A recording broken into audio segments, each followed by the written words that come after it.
News 7 Tamil நேயர்களுக்கு வணக்கம். இது யூரோப் ஸ்டடி சென்டர் வழங்கும் என்ன படிக்கலாம் எங்கு படிக்கலாம்.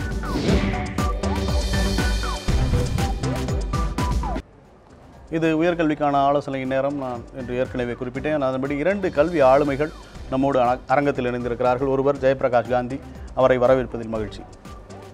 அதேபோல் மென்திறன்கள் சார்ந்த திறன்களை எப்படி மேம்படுத்திக்கலாம் அப்படிங்கிறத பற்றி பயிற்சி அளிப்பது, அது குறித்த ஆலோசனைகளை வழங்குவதற்காக வந்திருக்கும் வெங்கடேஷையும் வரவேற்கிறேன். வணக்கம். இப்போது இந்த ஆண்டு முதல் நிகழ்ச்சி வெங்கடேஷுக்கு. மென்திறன்கள்னால் என்ன வெங்கடேஷ்? அதாவது ஸ்கில் செட் அப்படிங்கிறதே பார்த்திங்கன்னா ஹார்ட் ஸ்கில், சாஃப்ட் ஸ்கில் அப்படின்னு 2 வகையாக பிரிச்சுக்கலாம். ஹார்ட் ஸ்கில் அப்படிங்கிறது கம்ப்ளீட்டாக இன்டூ டெக்னிக்கல், அவர்களுடைய டெக்னிக்கல் ஸ்கில்ஸை குறிக்கிறது தான் வந்து ஹார்ட் ஸ்கில்.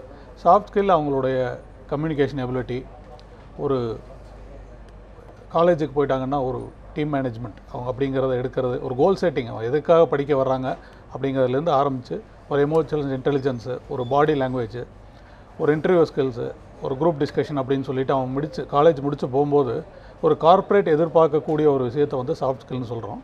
மற்ற டெக்னிக்கல் எல்லாத்தையும் கிளாஸிஃபை பண்ணுறது வந்து ஹார்ட் ஸ்கில்லில் கொண்டு போயிடுறாங்க. அதுதான். ஸோ 2 முக்கியமான ஸ்கில்ஸ் இருக்குது. அதில் சாஃப்ட் ஸ்கில்ஸ் என்னங்கிறத பற்றி தான் இன்றைக்கி நம்ம டீட்டெயிலாக பேச போகிறோம். ஜெயபிரகாஷ் காந்தி சார், நீட் தேர்வு குறித்த சந்தேகங்கள் தொடர்ச்சியாக நிகழ்ச்சியில் எழுப்பப்பட்டுட்டே வருது. நீட் தேர்வுக்கு எதிர்கொண்டு அதை எழுத போகிற நேயர்களுக்கு நீங்கள் என்ன அட்வைஸ் சொல்ல விரும்புகிறீங்க? இல்லை, நீட் வந்து கண்டிப்பாக வந்து வரத்துக்கு வாய்ப்புகள் இருக்குது. தமிழக அரசு எல்லா முயற்சியும் எடுத்துக்கிறாங்க. பட் இப்போ வந்து ஸ்டூடெண்ட்ஸ்க்கு அட்வைஸ் பண்ண நீட்டுக்கு நல்லா ப்ரிப்பேர் பண்ணுங்கள். எவ்வளோக்கு மார்க் நிறையா வாங்க முடியுமோ அது வந்து உங்களுக்கு அட்வான்டேஜ். போன வருஷம் நீங்கள் பார்த்தீங்கன்னா ஒரு எலிஜிபிலிட்டி, ஏன்னா இனிமேல் வந்து ஒரு பையன் வந்து ஒரு பையனோ பொண்ணோ வந்து ஒரு ஸ்டூடெண்ட் வந்து டாக்டர் ஆகணும்னா நீட்டில் குவாலிஃபை ஆகணும். அது வந்து எலிஜிபிலிட்டி. போன வருஷம் 720க்கு 118 மார்க் இருந்தது ஓபிசி எஸ்சிக்கு. ஓசிக்கு வந்து 145. இந்த வருஷம் வந்து ஓசிக்கு 150 வரைக்கும் வரதுக்கு கட் ஆஃப் வரதுக்கு வாய்ப்பு இருக்குது. ஓபிசி, எம்பிசி, எஸ்சி அந்த மாதிரி இருக்கலாம் வந்து 125. ஸோ ஒரு மாணவன் இப்போ வந்து ஃபஸ்ட்டு வந்து 125 மார்க்குக்கு மேலே வாங்கணும். If you wants to become a qualify for doctor studies, அதாவது எம்பிபிஎஸ் பிடிஎஸ்க்கு அவன் வந்து கண்டிப்பாக குவாலிஃபை ஆகணும். இன்னொரு பெரிய சந்தேகம் மக்களுக்கு வந்து, சார் இந்த நீட் வந்து மற்ற மருத்துவ சார்ந்த படிப்புக்கு நீட் உண்டா? கண்டிப்பாக கிடையாது. நீட்டுங்கிறது ஒன்லி எம்பிபிஎஸ் பிடிஎஸ் மட்டும்தான். வெட்டினரிக்கோ பேராமெடிக்கலுக்கோ இந்தியன் மெடிசனுக்கோ நீட்டு மார்க் வந்து அவங்க கணக்கில் இட மாட்டாங்க. ஸோ எம்பிபிஎஸ் மீடியஸ் மட்டும்தான். ஸோ அதை நோக்கி போகிறவங்க கண்டிப்பாக நீட்டுக்கு நல்லா ப்ரிப்பேர் பண்ணணும். மென்திறன்கள்லாம் என்ன அப்படிங்கிற அந்த டெஃபினேஷனை விளக்குனீங்க. இப்போ மென்திறன்கள் அப்படின்றது இப்போ ஒரு கல்லூரி மாணவர் வந்து சேர்றாருன்னா எந்த மாதிரியான அந்த பயிற்சி வரிசையாக நீங்கள் கொடுப்பீங்க அவங்களுக்கு? சார், இப்போது வந்து அவங்க 10th +2 வரைக்கும் வந்து பார்த்திங்கன்னா ஒரு கிட்டத்தட்ட ஒரு நம்பர் கேம் மாதிரி அவங்க வந்து ஒரு மார்க் ஸ்கோர் பண்ணி வந்துடுறாங்க. காலேஜ் வந்ததுக்கப்புறம் டோட்டலி டிஃப்ரெண்ட் என்விரான்மெண்ட்டு. இப்போ வந்து ஃபுல்லாக வந்து அவங்க தமிழ் மீடியத்திலே படித்து வந்து ஜெயிச்சு வந்துடுவாங்க. ஃபஸ்ட் இயர் வந்தோடனே most of the rural students பார்த்திங்கன்னா அவங்களுக்கு இருக்க ஒரே சேலஞ்ச் வந்து கம்யூனிகேஷன் ஸ்கில்ஸுங்க. ஸோ வெரி ஃபஸ்ட் இயர் நம்ம அவங்களுக்கு கான்சன்ட்ரேட் பண்ணுறது வந்து கம்யூனிகேஷன் ஸ்கில்ஸ். ஒரு கிட்டத்தட்ட ஒரு 60 மணி நேரம் கல்லூரியில் நம்ம வந்து சஜஸ்ட் பண்ணுறோம். மோஸ்ட் ஆஃப் தி கல்லூரியில் அதை வந்து இன்ட்ரெஸ்ட் காட்டுறாங்க.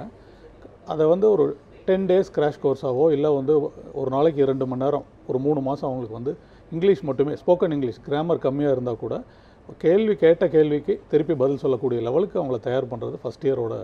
ஸோ முதலாண்டில் வந்து கம்யூனிகேஷன் தகவல் தொடர்புக்கு பயிற்சிகள் அளிப்பீங்கன்னு சொல்லியிருக்கீங்க. அடுத்தபடியாக தினேஷ் மயிலாடுதுறையிலேருந்து நினைஞ்சிருக்கிறார். வணக்கம் தினேஷ், உங்களுடைய சந்தேகம் என்ன? சார், நான் தினேஷ் சார். சொல்லுங்க சார், நான் மெரைன் இன்ஜினியர் படிக்கணும்னு ஆசைப்படுறேன் சார். ஓகே. அதில் வந்து பிபிஏ ஷிப்பிங் அண்ட் லாஜிஸ்டிக்ஸ் ஒரு குரூப் இருக்குது சார். அந்த குரூப் படிக்கணும்னு சார். ஓகே. அந்த குரூப்பை பற்றி சொல்லுங்கள் சார். மரைன் இன்ஜினியரிங் படிக்கணுங்கிறது அவரோட விருப்பமாக இருக்குது. அதோட ஸ்கோப்பு எங்கே படிக்கலாம் அப்படிங்கிற விஷயங்களை சொல்லுங்கள் சார். ரைட். மெரைன் இன்ஜினியரிங்கிறது மர்ச்சன்ட் நேவி அந்த கீழே வருது. அதில் 2 course, marine engineering, nautical science. இப்போ நீங்கள் மெரைன் இன்ஜினியரிங் படிக்கணும் அப்படின்னா மேக்ஸ், ஃபிசிக்ஸ், கெமிஸ்ட்ரி எடுத்து நம்ம அண்ணா யூனிவர்சிட்டி கீழே கலந்தாய்வில் வந்து நீங்கள் கலந்தாய்வு கலந்துக்கும் போது மெரைன் இன்ஜினியரிங் தரக்கூடிய கல்லூரியில் நீங்கள் தேர்ந்தெடுக்கலாம். மெரைன் இன்ஜினியரிங் வந்து 4 இயர்ஸ் கோர்ஸ். பட் அதுக்கு வந்து அதுக்கு வந்து you should be mentally prepared. ஒரு தனி உலகம், தனிமையான உலகம். ஃபஸ்ட்டு நீங்கள் தனிமையை விரும்பணும். ஏன்னா ஒரு 8 மாதம் கடலில் வேலை செய்யணும், 4 மாதம் செய்யணும். நம்ம மெரைன் படிக்கும்போது at the most you can become chief engineer. அதுக்கு வந்து 4 levels ஆஃப் எக்ஸாம் நீங்கள் வந்து ஜாயின் முடித்த பிறகு you have to once you join the company ஒவ்வொரு ஸ்டேஜாக வந்து நீங்கள் வளரலாம். தி டாப் மோஸ்ட் ஸ்டேஜ் வந்து marine chief engineer of a ship. Captain of the ship ஆகணுன்னா நாட்டிக்கல் சயின்ஸ் படிக்கணும். பட் மெரைன் இன்ஜினியரிங் பொறுத்த வரைக்கும் வந்து அவங்க வந்து நம்ம கலந்தாய்வில் வந்து தனியார் கல்லூரிகள் இருக்குது, அரசு உதவி பெறும் கல்லூரியில் மெரைன் இன்ஜினியரிங் கிடையாது. அப்போ நீங்கள் செல்ஃப் ஃபினான்சிங் காலேஜில் போகணும். செல்ஃப் ஃபினான்சிங் காலேஜ் போகும்போது ஃபீஸ் ஸ்ட்ரக்சர் வந்து நீங்கள் ஒரு கல்லூரியை தேர்ந்து முன்னாடி அந்த காலேஜில் எவ்வளோ ஃபீஸ் வாங்குறாங்க அது மாதிரி. ஏன்னா நிறைய பேர் ஜாயின் பண்ண பிறகு அது ஃபீஸ் ஜாஸ்தி இருக்குன்னு எதிர்பார்க்குறாங்க. அடுத்தது வந்து ஃபிசிக்கல் ஃபிட்னஸ். மெரைன் இன்ஜினியரிங் வந்து they have minimum weight height எல்லாம் இருக்குது. அது வந்து நம்ம ப்ரிஸ்கிரைப் நம்ம அண்ணா யூனிவர்சிட்டியை வந்து அந்த ஃபார்ம் கொடுக்கும்போதே அவங்க கொடுத்துருப்பாங்க. அதெல்லாம் மெடிக்கல் ஃபிட்னஸ் இருக்கான்னு பார்த்துக்கோங்க. ஏன்னா நீங்கள் ஒரு சூஸ் பண்ண பிறகு மெடிக்கல் ஃபிட்னஸில் வந்து யூஆர் நாட் ஃபிட் அப்படின்னு சொன்னால் யூஆர் நாட் எலிஜிபிள். ஸோ அதுவும் நீங்கள் முன்னாடியே வந்து you should know minimum height வெயிட்லாம் இருக்குது அப்படின்னு. ஸோ இதெல்லாம் பார்த்துட்டு ஜாயின் பண்ணலாம். நிச்சயமாக அவருக்கான ஆலோசனை கிடைச்சிருக்கோம். அடுத்தபடியாக மென்திறனில் கம்யூனிகேஷனுக்கு அடுத்தபடியான இடத்தை எது பெறுகிறது? அது எவ்வளோ நாள் பயிற்சி கொடுப்பீங்க? அதுவும் வந்து செகண்ட் இயர்லைங்க. ஃபஸ்ட் இயரில் கம்யூனிகேஷன் ஸ்கில் முடிச்சிட்டோம் அப்படின்னா ஓரளவுக்கு அவங்க வந்து செட்டில் டவுன் ஆயிடுவாங்க. ஸ்டூடெண்ட்ஸ் வந்து ஒரு கான்ஃபிடன்ஸ் வந்துடும். அதாவது ரூரல் பேக்ரவுண்ட்லேருந்து வந்து சிட்டி பேக்ரவுண்ட் ஸ்டூடெண்ட்ஸோடு சேர்ந்து கம்பைன் பண்ணும்போது செகண்ட் இயர் வந்து மோஸ்ட் ஆஃப் ஆப்டிடியூட் ஸ்கில்ஸுங்க. மேக்ஸ் படிச்சுட்டு வந்திருப்பாங்க. ஆப்டிடியூட் ஸ்கில் அப்படிங்கிறது வந்து மேக்ஸுக்கும் ஆப்டிடியூடுக்கும் என்ன டிஃப்ரென்ஸ் அப்படிங்கிறது கிட்டத்தட்ட அதுவும் ஒரு 60 மணி நேரம் தான். செகண்ட் இயர் ஸ்டூடெண்ட்ஸுக்கு ஃபுல்லாக அதை எம்ஃபசைஸ் பண்ணிடும். அது அடிப்படையாக அவங்க தெரிஞ்சு முடிச்சிட்டதுக்கப்புறம் தேர்ட் இயர் வரும்போது பார்த்திங்க அப்படின்னா மோர் ஆஃப் க்ரூமிங். அதாவது எல்லாமே நல்லாயிருக்கும் அவங்களுக்கு. அதாவது எப்படி ட்ரெஸ் பண்ணுறதுலேருந்து ஒரு பேசிக் எட்டிகேட் அவங்களுக்கு வந்து எல்லாமே டீச் பண்ணக்கூடியது வந்து தேர்ட் இயரில் கம்ப்ளீட் பண்ணுறதுக்கு நாங்கள் ட்ரை பண்ணுவோம். ஃபைனல் இயர் வரும்போது கம்பெனி ஸ்பெசிஃபிக்னு சொல்லக்கூடியது வந்து பார்த்திங்கன்னா ஒரு ஃபேன்சி கம்பெனிஸ் இன்றைக்கி வந்து டிசிஎஸ், விப்ரோ, காக்னிசன்ட், எல்என்டி இந்த மாதிரி இருக்கக்கூடிய கம்பெனிஸ்க்கு ஒரு கொஸ்டின் பேங்க் இருக்குது. இன்றைக்கி நெட்லேயே எல்லாம் அவைலபிள். அந்த இதை வந்து எடுத்து ரிப்பீட்டட் ப்ராக்டிஸ் அவங்களுக்கு ஸ்டூடெண்ட்ஸுக்கு கொடுக்கும்போது வெளியே ஃபைனல் இயர் முடிச்சு வரும்போது ஃபுல்லாக அவன் தயாராக இருப்பான். ஃபஸ்ட் இயர்லேருந்து ஃபோர்த் இயர் வரைக்கும் ஸ்லோவாக படிப்படியாக அவங்களுக்கு வந்து அப்பார்ட் ஃப்ரம் அகாடமிக்ஸ் எல்லா காலேஜுமே இன்றைக்கி இன்ட்ரெஸ்ட் காட்டுறாங்க. இதை பேரலாக கிட்டத்தட்ட இது அவுட் சோர்ஸ் ஆக்டிவிட்டி தான். காலேஜில் ரெகுலராக அகாடமிக்ஸ் போயிட்டுருக்கோம். இதுவும் பேரலாக கற்றுக்கிட்டே வரும்போது ஃபைனல் இயர் வரும்போது ஒரு ஃபினிஷ்ட் ப்ராடக்டாக வர்றதுக்கு நிறைய வாய்ப்புகள் இருக்குங்க. ஆக்சுவலாக என்னென்னா நம்ம சோஷியல் மீடியாவில் கேள்வி கேட்குற வாய்ப்பை ஏற்படுத்தியிருக்கோம். அது மாதிரி பார்த்திங்கன்னா வாட்ஸ்அப்லேருந்தும் கேள்விகள் நிறையா நம்ம ரிசீவ் பண்ணியிருக்கோம். வாட்ஸ்அப்பில் வந்த ஒரு கேள்வியை நம்ம இப்போ பார்த்துடலாம் சார்.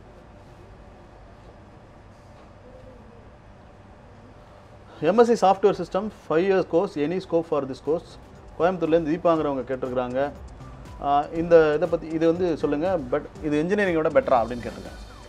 இல்லை, கண்டிப்பாக இன்ஜினியரிங்கோட கண்டிப்பாக பெட்டர் கிடையாது. மேபி ஈக்குவலாக வந்து நம்ம ரேட் பண்ணலாம். பட் வந்து ஒரு 5 years கோர்ஸ் நீங்கள் பண்ணணும் அப்படின்னா அந்த கல்லூரி ரொம்ப முக்கியம். ஏன்னா நீங்கள் வந்து ஒன்று நல்லா புரிஞ்சுக்கோங்க. இந்த எம்எஸ்சி மாதிரி இன்டெகிரேட்டட் ப்ரோக்ராம் பண்ணும்போது டீச்சிங் லைனில் வரதுக்கும் வாய்ப்புகள் கம்மி. அடுத்தது நீங்கள் எம்எஸ்சி முடிச்சுட்டு எம்டெக் பண்ணும்போதும் சில கல்லூரிகள் வந்து ஒத்துக்கிறது இல்லை. ஸோ நீங்கள் வந்து எம்எஸ்சி இன்டெகிரேட்டட் ப்ரோக்ராம்லாம் பண்ணிங்கன்னா மேக் ஷூர் நீங்கள் வந்து கேம்பஸ்லேயே பிளேஸ் ஆகிற மாதிரி பார்த்துக்கோங்க.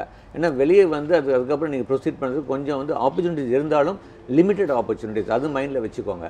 அடுத்தது வந்து என்ன இருந்தாலும் பிஇ வந்து ஒரு ப்ரொஃபஷனல் கோர்ஸ். எம்எஸ்சிங்கிறது கம்பேர் பண்ணும்போது பிஇ ப்ரொஃபஷனல் கோர்ஸ். அப்படி நம்ம வந்து பிஇ டாப் காலேஜஸில் கிடைக்கலன்னா எம்எஸ்சி டாப் காலேஜில் படிக்கலாம். பட் மேக் ஷூர் நீங்கள் வந்து இந்த மாதிரி இன்டெகிரேட்டட் ப்ரோக்ராம் பண்ணும்போது மேக் ஷூர் அந்த ஸ்கில்ஸை டெவலப் பண்ணிவிட்டு கம்பெனி எதிர்பார்க்குற திறமையை வளர்த்துட்டு கேம்பஸ்லேயே பிளேஸ் ஆகிடணும். That is more important. நிச்சயமாக. இப்போது வெங்கடேஷ், நம்ம பேசிகிட்டு இருக்கப்போ நீங்கள் சொன்னீங்க சாஃப்ட் ஸ்கில்ஸோட அந்த கேட்டகரி எப்படி நீங்கள் ட்ரெயின் பண்ணுவீங்க அப்படின்னு சொல்லிட்டு. யாருக்கெல்லாம் சாஃப்ட் ஸ்கில்ஸ் தேவை? இப்போ மாணவன்னா ஒரு கிளாஸில் 40 பேர் படிக்கிறாங்கன்னா 40 பேருக்குமே சாஃப்ட் ஸ்கில்ஸ் அப்படிங்கிறத ட்ரெயின் பண்ண வேண்டிய அவசியம் இருக்குதா? அவசியங்க. பிகாஸ் வந்து 50 பேர் இருக்க மாணவர்களில் ஒரு ஏவரேஜாக பார்த்தீங்கன்னா ஒரு 20-30 பேர் வந்து டெக்னிக்கலாக நல்லா இருப்பாங்க. மீதி 10 பேர் வந்து ஏவரேஜாக இருப்பாங்க. மீதி 20 பேரை வந்து நீங்கள் அந்த லெவலுக்கு கொண்டு வரணும். ஆக்சுவலாக இவங்க எல்லாருக்குமே ஏவரேஜாக தேவைப்படக்கூடியது வந்து சாஃப்ட் ஸ்கில். இது வந்து முதல்ல அந்த ஓல்டன் டேஸில் வந்து பார்த்திங்கன்னா நமக்கு எல்லாமே ஒரு அட்வைஸ் பண்ணக்கூடிய ஒரு ஸ்டேஜ் இருக்கும். ஸ்கூல் டேஸில் நிறைய டைம் எடுத்துகிட்டு டீச்சர்ஸே சொல்லிக் கொடுப்பாங்க. இப்போ வந்து எல்லாமே மாறி, சிஸ்டம் கொஞ்சம் மாறி அக்ரெசிவாக மார்க் நோக்கி போகும்போது ஸ்டூடெண்ட்ஸ் வந்து அதுக்கு மட்டும்தான் ரெடியாகி வராங்க. ஸோ அப்போ காலேஜ் வரும்போது எல்லா மாணவர்களுக்குமே அந்த ஒரு பேலன்ஸ் பண்ணக்கூடிய இது ஒவ்வொருத்தருக்கும் ஒவ்வொரு வகையாக தேவைப்படும். ஸோ என்டையர் அந்த கரிக்குலமில் பார்த்திங்கன்னா நம்ம வந்து கவர் பண்ணக்கூடிய அத்தனையுமே சில பேருக்கு டைம் மேனேஜ்மெண்ட் யூஸ்ஃபுல்லாக இருக்கும். சில பேர் கோல் செட்டிங் எதுக்காக வந்தோடனே இல்லாமல் இருப்பாங்க, ஒரு நோக்கமே இல்லாமல் இருப்பாங்க. அவனுக்கு அது யூஸ்ஃபுல்லாக இருக்கும். சில பேருக்கு ஒரு பாடி லாங்குவேஜ் அப்படிங்கிறது வந்து இம்ப்ரூவ் பண்ண வேண்டியதாக இருக்கும். சில பேருக்கு இன்டர்வியூ ஸ்கில்ஸ் எல்லாமே நல்லா தெரியும் எனக்கு டெக்னிக்கலாக, பட் அது எப்படி ப்ரெசென்ட் பண்ணுறதுன்னு தெரியாது. அப்போ ப்ரெசன்டேஷன் ஸ்கில் யூஸ்ஃபுல்லாக இருக்கும். இன்டர்வியூவில் கேட்கக்கூடிய கேள்விகளுக்கு பதில் சொல்லக்கூடிய திறமைகள், குரூப் டிஸ்கஷன், இந்த மாதிரி ஒவ்வொரு மாணவர்களுக்கும் 50 பேரில் சில பேருக்கு சில ஏரியாஸ் தேவைப்படும். ஓவராலாக நம்ம எடுக்கும்போது எல்லாருக்குமே பெனிஃபிட் ஆகும். 100% வந்து இருக்கக்கூடிய அத்தனை மாணவர்களுக்கும் அது தேவைப்படுதுங்க. நிச்சயமாக நம்ம தொடர்ந்து சாஃப்ட் ஸ்கில்ஸ் பற்றி பேசலாம். அதுக்கு முன்னாடி நம்ம வாட்ஸ்அப் வழியால் ரிசீவ் பண்ண இன்னொரு கேள்வியை பார்த்துடலாம்.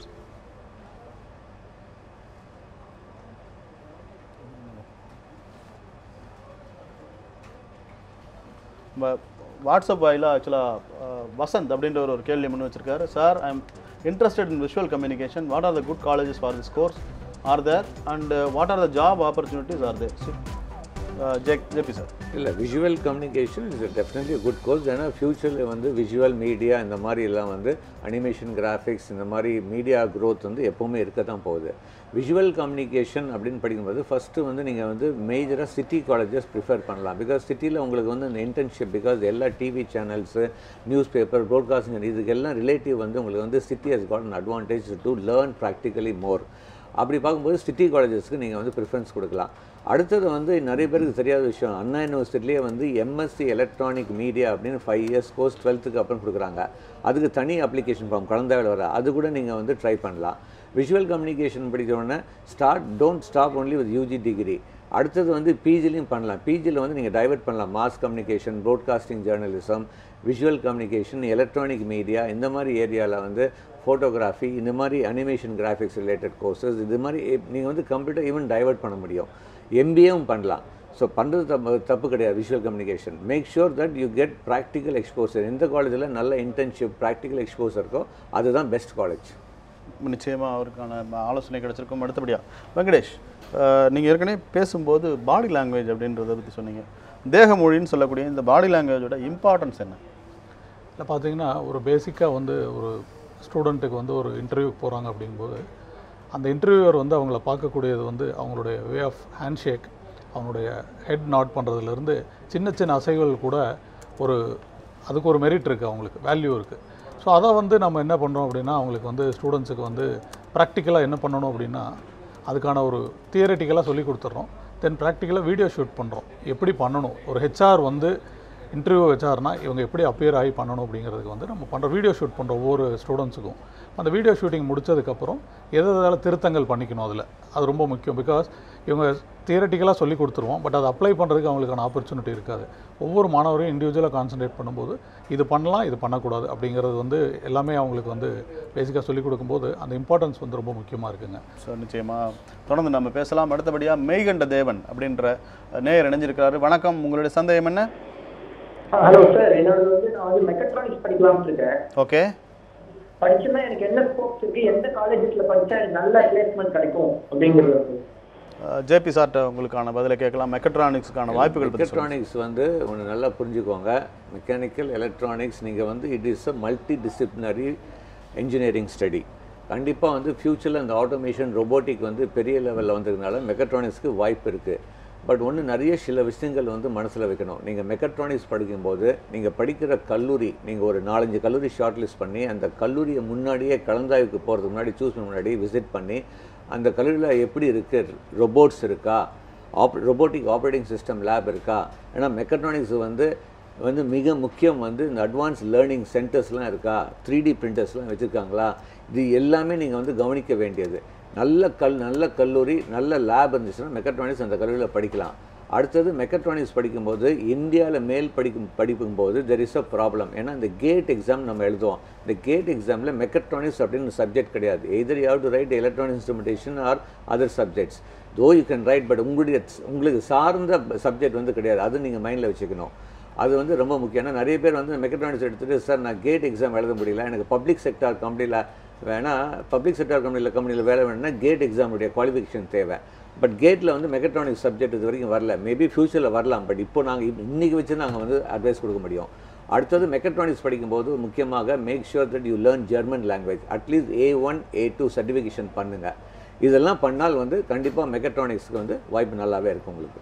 நிச்சயமாக மெக்கட்ரானிக்ஸ்க்கான வாய்ப்புகள் பற்றி ஜேபி சார் சொன்னதை கேட்டோம். அடுத்தபடியாக இப்போது நீங்கள் மென்திறன்கள் பயிற்சின்னு சார்னு சொல்லும்போது எல்லா ஸ்டூடெண்ட்ஸையும் ஆனால் இண்டிவிஜுவலாக ஃபோக்கஸ் பண்ணுவேன் அப்படின்ற மாதிரி சொன்னீங்க. எல்லாருக்கும் ஒரே விதமான பயிற்சிகள் அளிக்கப்படுமா? எப்படி நீங்கள் அந்த இதை செக்ரிகேட் பண்ணுவீங்க? இப்போ 40 ஸ்டூடெண்ட்ஸ் இருக்காங்க ஒரு பேட்ச்லன்னா 40 பேரும் நிச்சயமாக ஒரே மாதிரி இருக்க மாட்டாங்க. அப்போது அந்த இதை எப்படி நீங்கள் செக்ரிகேட் பண்ணுவீங்க? அதுக்கு ஸ்க்ரீனிங் மாதிரியான மெத்தடாலஜி ஏதாவது இருக்கா? இனிஷியலாக பண்ணுறோங்க. ஃபஸ்ட் இயரில் பார்த்திங்கன்னா அவங்களுக்கு வந்து இண்டிவிஜுவல் கவுன்சிலிங் வச்சு தான் அவங்களுக்கு வந்து எடுக்கிறோம்.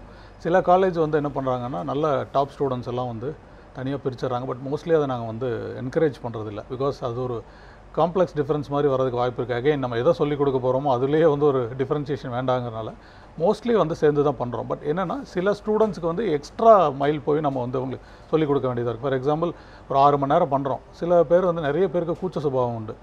அந்த ஸ்டூடெண்ட்ஸ் வந்து பேச மாட்டாங்க. குரூப்பில் 50 பேர் இருக்கிற இடத்துல கேள்வி கேட்க மாட்டாங்க. சில பேர் ஸ்மார்ட்டாக கேள்வி கேட்பாங்க. நல்லா படிக்கிறவங்க, நல்ல கான்ஃபிடென்ட்டாக இருக்கிறவங்க கேள்வி கேட்போம். ஷையாக இருக்கவங்க பண்ண மாட்டாங்க. ஸோ அந்த மாதிரி ஸ்டூடெண்ட்ஸுக்கு எக்ஸ்ட்ரா டைம் 6 ஹவர்ஸ் தாண்டி ஈவினிங் டைமில் எக்ஸ்ட்ராவாக அவங்களுக்கு வந்து நம்ம சொல்லித்தரோம் ஆக்சுவலாக. ஸோ அப்போ என்னென்னா அவங்களுக்கு வந்து அந்த இண்டிவிஜுவலாக வந்து கேள்வி கேட்கும்போது நல்ல நிறைய இன்ஃபர்மேஷன் எடுத்துகிட்டு உங்கள் பதிலோட தொடர்ச்சியாக ஒரு கேள்வி இருக்குது. அதை கேட்குறதுக்கு முன்னாடி ஒரு வாட்ஸ்அப் கொஸ்டின் பார்த்துடலாம். சார், நான் +2 12th வொகேஷனல் குரூப்பில் படித்தேன். நெக்ஸ்ட்டு என்ன டிபார்ட்மெண்ட் எடுத்து படிக்கலாம்? JP sir. சார், வொகேஷ்னலுக்கு வந்து தனி அதாவது உங்களுக்கு வந்து கலந்தாய்வு வந்து தனியாக நடக்கும். வொகேஷ்னலுக்கு உங்களுக்குன்னு வந்து சில இடங்கள் ஒதுக்கீடு வந்து கவர்மெண்ட் பண்ணியிருக்காங்க. இதில் வந்து பார்த்தீங்கன்னா நீங்கள் வந்து அண்ணா யூனிவர்சிட்டி எடுக்க முடியாது. வொகேஷ்னலில் வந்து அண்ணா யூனிவர்சிட்டி எடுக்க முடியாது. But government aided colleges, self financing காலேஜஸில் இன்ஜினியரிங்கில் நீங்கள் எடுக்கலாம்.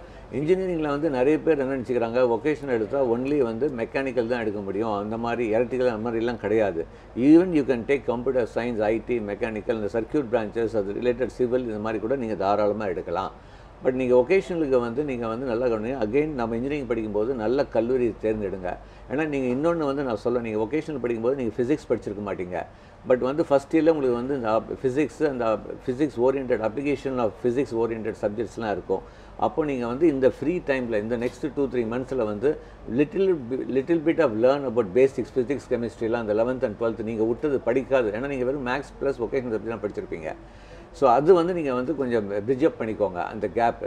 சில கல்லூரிகள் என்ன பண்ணுறாங்கன்னா, இந்த வொகேஷனல் ஸ்டூடெண்ட்டுக்காகவே வந்து பிரிட்ஜ் கோர்ஸ் நடத்துகிறாங்க. அந்த அந்த அந்த கல்லூரியில் போய் நீங்கள் வந்து ஜாயின் பண்ணிவிட்டு உங்கள் நாலேஜை கொஞ்சம் பிரிட்ஜ் அப் பண்ணிட்டீங்கன்னா இன்னும் கொஞ்சம் ஈஸியாக இருக்கும் உங்கள் இன்ஜினியரிங் படிக்கும்போது. ஸோ தாராளமாக வொகேஷனலுக்கு இந்த படிப்பு அப்படின்னு கிடையாது. நீங்கள் வந்து மற்ற ஸ்டூடெண்ட்ஸ் என்ன எடுக்கிறாங்களோ அத்தனையும் நீங்கள் எடுக்கலாம். கல்லூரிக்கு நல்ல முக்கியத்துவம் கொடுங்க. நிச்சயமாக உங்களுக்கான ஆலோசனை கிடைச்சிருக்கும். அடுத்தபடியாக வெங்கடேஷ், நம்ம ஏற்கனவே பேசியிருந்தோம். இதில் ஒவ்வொருத்தவங்களும் ஒவ்வொரு மாதிரி யூனிக்காக, சில பேர் இன்ட்ரோவர்ட்டாக இருப்பாங்க, பேசுகிறதுக்கு தயங்குவாங்க. இந்த மாதிரி பேச தயங்குற அல்லது தன்னை வெளிப்படுத்திக்கிட்டு தன்னை மாற்றிக்க முயற்சி பண்ண தயங்குற அவங்களுக்காக தான் இந்த நிகழ்ச்சியை கட்டமைக்கப்பட்டிருக்கு. மென்திறன்களை பற்றி குறிப்பாக நம்ம பேசணும்னு விரும்பினது அந்த மாதிரியான மாணவர்களுக்கு தான். இப்போ என்னென்னா, அவங்க அந்த கம்யூனிகேஷன் அப்படின்ற அந்த கேப் இருக்கும்போது அவங்களுக்கு எந்த மாதிரி நீங்கள் எக்ஸ்க்ளூசிவாக ட்ரைனிங் கொடுப்பீங்க? சே ஃபார் அன் எக்ஸாம்பிள், அவங்களுக்கு வேறு சில விஷயங்களில் டேலண்ட் இருக்கும், அதை வெளிப்படுத்தி கூட அவங்க தயக்கம் காட்டுவாங்க. அவங்கள நீங்கள் எப்படி ஸ்க்ரீன் பண்ணி எப்படி பண்ணுவீங்க? அந்த ஃபியர் சைக்கோன்னு சொல்லக்கூடியது வந்து பார்த்தீங்கன்னா ஜென்ரலாக வந்து முன்னாடி நின்று பேச முடியாது சில பேருக்கு. பட் ரைட்டிங் ஸ்கில்ஸ் பயங்கரமாக இருக்கும். நீங்கள் ஒரு அசைன்மெண்ட் கொடுத்தீங்கன்னா நல்லா பண்ணுவாங்க. பட் அவங்களுக்கு வந்து ஆப்பர்ச்சுனிட்டி தான் வந்து எப்போவுமே ரொம்ப முக்கியங்க. இதில் வந்து அதுக்கு சந்தர்ப்பமே இல்லாதப்போ அவங்க வந்து பேசுறதுக்கானது இல்லை. இது வலியுறுத்தி கொஞ்சம் ஃபோர்ஸ் பண்ணி தான் அவங்கள வந்து இனிஷியலாக வந்து முன்னாடி நின்று பேசணும் அப்படின்னா ஒரு 4 சென்டென்ஸ் பேச சொல்கிறது கஷ்டம். ஒரு 20-30 பேர் அவங்க ஓன் கொலீக்ஸ், உங்களுடைய ஓன் ஸ்டூடெண்ட்ஸ் தான், நீங்கள் தப்பாக பேசினாலும் பரவாயில்ல அப்படின்னு கண்டினியூஸ் மோட்டிவேஷன் தாங்க. நாங்கள் ட்ரைனிங் ஆரம்பித்ததுலேருந்து கடைசி வரைக்கும் பார்த்தீங்கன்னா அந்த ஸ்டூடெண்ட்ஸினுடைய ஃபோக்கஸ் தான் அதிகமாக இருக்கும். நிறைய சந்தர்ப்பங்களில் அவங்கள முன்னாடி கொஸ்டின்ஸ் கேட்டு முன்னாடி வந்து பேச வைப்போம். அப்போ அவங்களுக்கு வந்து ஒரு தடவை தயங்குவாங்க, 2 தடவை தயங்குவாங்க, தப்பாக பேசுவாங்க. பட் ஆனால் ஃபைனலாக பார்த்தீங்கன்னு வைங்களேன், ரிசல்ட் நல்லாயிருக்கும். நெட் ரிசல்ட்டு நிச்சயமாக ஒரு ஸ்டேஜில் வந்து அவங்க வந்து நல்லா கன்வே பண்ண பயிற்சி மூலமாக அவங்கள்ட்ட பயிற்சி கண்டினியூஸ் தான், ப்ராக்டிஸ் தான். நிச்சயமாக. அடுத்தது இதை பற்றி இன்னொரு கேள்வி இருக்குது, அதை பற்றி பேசுவோம். அதற்கு முன்னதாக வாட்ஸ்அப்பில் வந்து செல்ஃபி வீடியோவாக கேட்கப்பட்டிருக்க ஒரு கேள்வியை பார்த்துடலாம். வணக்கம் சார், என் பேர் மரியராஜ். நான் வந்து diploma mechanical after 10th முடிச்சிருக்கிறேன். 10th முடிச்சு டிப்ளமோ மெக்கானிக்கல் முடித்தேன். இப்போ அண்ணாமலை யூனிவர்சிட்டியில் 3 இயர் டிப்ளமோ யூஸ் பண்ணி பிஏ டிகிரி போட்டிருக்கேன். நான் யூபிஎஸ்சி எக்ஸாம் எழுதலாமா, எலிஜிபிலிட்டியான்னு தெரியும் சார். அவர் யூபிஎஸ்சி எழுத முடியுமா? 10th முடிச்சுட்டு டிப்ளமோ முடிச்சிருக்கிறாரு. இல்லை, 10th முடிச்சுட்டு வெறும் டிப்ளமோ முடிச்சா யூபிஎஸ்சி எக்ஸாம் எடுக்க முடியாது. பட் நீங்கள் வந்து நீங்கள் டிப்ளமோ படிச்சுட்டு ஏதாச்சும் ஒரு ஆர்ட்ஸ் டிகிரி, ஈவன் டிஸ்டன்ஸ் எஜுகேஷன்லேயோ நீங்கள் ஒரு ஆர்ட்ஸ் டிகிரி இருந்தாலும், இல்லை any degree even in distance education or regular board UGC approved யூனிவர்சிட்டியில் நீங்கள் வந்து எய்தர் டிஸ்டன்ஸ் மோட்லேயோ கரஸ்பாண்டன்ஸ்லையோ இல்லை ரெகுலரில் நீங்கள் வந்து டிகிரி இருந்தால் கண்டிப்பாக யூபிஎஸ்சி எக்ஸாம் நீங்கள் எலிஜிபிள். டிப்ளமோ முடிச்சுட்டு நீங்கள் வந்து டிகிரி கோர்ஸ் போகலாமா? கண்டிப்பாக போக முடியும். பிகாஸ் அது வந்து ஈக்குவலண்ட் டு ப்ளஸ். இப்போ வந்து எனி டிகிரிக்கு அட்மிஷன் வந்து 10+2 ஆர் ஈக்குவலண்ட். அப்போ நீங்கள் வந்து டிப்ளமோ முடிச்சதுனால you can take it as an equivalent and join பண்ணலாம். வெறும் டிப்ளமோ முடிச்சுட்டு யூபிஎஸ்சி எக்ஸாம் எழுதுறது கஷ்டம். But if you finished a degree even இந்த distance education you are eligible. Social மீடியாவில், அதாவது ஃபேஸ்புக்கில் நம்ம நேரலையை பார்த்துக்கிட்டு இருக்க நேயர்கள் கேட்குற கேள்விகளுக்கும் பதில் சொல்லலாம். அந்த வகையில் சோஷியல் மீடியாவில் ஸ்ரீ கமல் அப்படின்ற ஒரு கேள்வி முன் வச்சிருக்கிறார். அந்த கேள்வி என்னன்னு பார்க்கலாம். What are the PG courses offered after BSc Cardiac Technology? Is there any scope for BSc Cardiac Technology? Can I get job in government hospitals after this course? Thank you. Please explain briefly. JP sir. கண்டிப்பாக BSc cardiac technology அந்த மாதிரி allied health சயின்ஸில் வரும். Allied health சயின்ஸில் பார்த்தீங்கன்னா மோர் தென் 20 courses இருக்குது. Cardiac technology, perfusion technology வந்து nuclear medicine, advance medical lab technology, இந்த மாதிரி நிறையா இருக்குது. அதாவது டயாலிசிஸ் டெக்னாலஜிஸ், இந்த மாதிரிலாம் நிறையா இருக்குது. இதுக்கு வேலை வாய்ப்புகள்லாம் இருக்குது. அதில் வந்து எந்த சந்தேகமும் கிடையாது. You will get a middle level job. But ஒன்று நல்லா புரிஞ்சுக்கோங்க, இதில் வந்து ஜாப் ஆப்பர்ச்சுனிட்டிஸ் இருந்தாலும் க்ரோத் ஆப்பர்ச்சுனிட்டி வந்து லிமிட்டட். அதாவது நீங்கள் வந்து ஒரு கார்டியாலஜிஸ்ட்னா ஒரு கார்டியாலஜி ஸ்பெஷலிஸ்ட் டாக்டர்கிட்ட நீங்கள் அசிஸ்டண்ட்டாக இருப்பீங்க. கார்டியாக் டெக்னாலஜி எப்படின்னா நீங்கள் வந்து ஒரு கார்டியாக் பேஷண்ட்டுக்கு வந்து ட்ரெட்மில் எடுக்கணும், எக்கோ கார்டியோகிராம் எடுக்கணும், இந்த மாதிரி நிறைய எக்யூப்மெண்ட்ஸ் வந்து இருக்குது. அதை நீங்கள் மெயின்டைன் பண்ணி மானிட்டர் பண்ணுறது தான் ஒரு கார்டியாக் டெக்னாலஜியுடைய வேலை. இது உங்களுக்கு ஹாஸ்பிட்டலில் வந்து கார்டியாக் ஸ்பெஷலிஸ்ட் இருக்கிற ஹாஸ்பிட்டலில் உங்களுக்கு வந்து வேலை வாய்ப்பு இருக்கும். இதுக்கப்புறம் மேல் படிப்பு அப்படிங்கிறது பார்த்தீங்கன்னா, மேல் படிப்பு நார்மலி ஸ்டூடெண்ட்ஸ் வந்து பார்க்குறது வந்து கொஞ்ச நாள் வேலை செஞ்சுட்டு MBA இன் ஹாஸ்பிட்டல் ஹெல்த் கேர் மேனேஜ்மெண்ட், இந்த மாதிரி ரிலேட்டிவ் கோர்சஸில் MBA மேனேஜ்மெண்ட் ரிலேட்டட் வந்துடுறாங்க. ஸோ அப்படியும் நீங்கள் பண்ணலாம். கொஞ்ச நாள் ஒர்க் பண்ணிவிட்டு, because you will get to know about everything about hospital. அந்த எக்ஸ்பீரியன்ஸ் வச்சு நீங்கள் MBA இன் ஹாஸ்பிட்டல் ஹெல்த் கேர் மேனேஜ் வரும்போது, ஹாஸ்பிட்டல் அட்மினிஸ்ட்ரேஷன் சைடில் வரும்போது உங்களுக்கு க்ரோத் கொஞ்சம் இன்னும் பெட்டராக இருக்கும். நிச்சயமாக அவருக்கான விரிவான ஒரு ஆலோசனை கிடைச்சிருக்கும். அடுத்தபடியாக ஃபேஸ்புக்கில் இன்னொரு கேள்வியும் நம்ம பார்த்துலாம். மதன் பிரசாத் அப்படின்ற ஒரு கேள்வியை முன்வைக்கிறார். அவரோட கேள்வி என்னென்னா, why soft skills is important for college students, what and all will be teached in that? ஆக்சுவலாக நிகழ்ச்சியோட தொடக்கத்திலே இந்த கேள்விக்கான பதில் சொன்னோம். இருந்தாலும் மதன் பிரசாத்துக்காக சாஃப்ட் ஸ்கில் அப்படிங்கிறது வந்து இன்றைக்கி வந்து ஒரு முக்கியமான அங்கமாகிடுச்சு. பிகாஸ் ஸ்டூடெண்ட்ஸுக்கு வந்து டெக்னிக்கல் ஸ்கில்ஸ் இருந்தால் கூட நம்ம சாஃப்ட் ஸ்கில்னு சொல்லக்கூடிய ஒரு கம்யூனிகேஷன் ஸ்கில்லேருந்து, ஒரு கோல் செட்டிங்லேருந்து, டீம் மேனேஜ்மெண்ட், டைம் மேனேஜ்மெண்ட்லேருந்து, ஒரு இன்டர்வியூ ஸ்கில்ஸ்னு சொல்லக்கூடிய அத்தனை ஸ்கில் செட்டும் வந்து அவங்களுக்கு தேவைப்படுறதுனால அது ரொம்ப எம்ஃபசைஸ் ஆகுது. ஸ்டூடெண்ட்ஸுக்கு வந்து இன்றைக்கி அது ஒரு ஈக்குவலி இம்பார்ட்டன்ஸ் உள்ள ஒரு ஏரியா ஆயிடுச்சு. ஆக்சுவலாக ஹார்ட் ஸ்கில், சாஃப்ட் ஸ்கில்னு சொல்லக்கூடிய டெக்னிக்கல் ஹார்ட் ஸ்கில்னால் கூட சாஃப்ட் ஸ்கில்ங்கிறது வந்து இது ஏரியாஸ் எல்லாம் அவங்களுடைய பிஹேவியரல் ஸ்கில்ஸ்லேருந்து எல்லாமே சாஃப்ட் ஸ்கில்ல வரனால அது ரொம்ப இம்பார்ட்டண்ட்டாக இடம். நிச்சயமாக கல்லூரி மாணவர்களுக்கு அது முக்கியம் அப்படின்னு சொல்லியிருக்கீங்க. அடுத்தபடியாக மஸ்கட்லேருந்து ஏற்கனவே அழைச்ச அந்த நேயர் திரும்ப இணைஞ்சிருக்கிறாங்க. வணக்கம், உங்களுடைய சந்தேகம் என்ன? சுபத்ரா. சொல்லுங்கள்.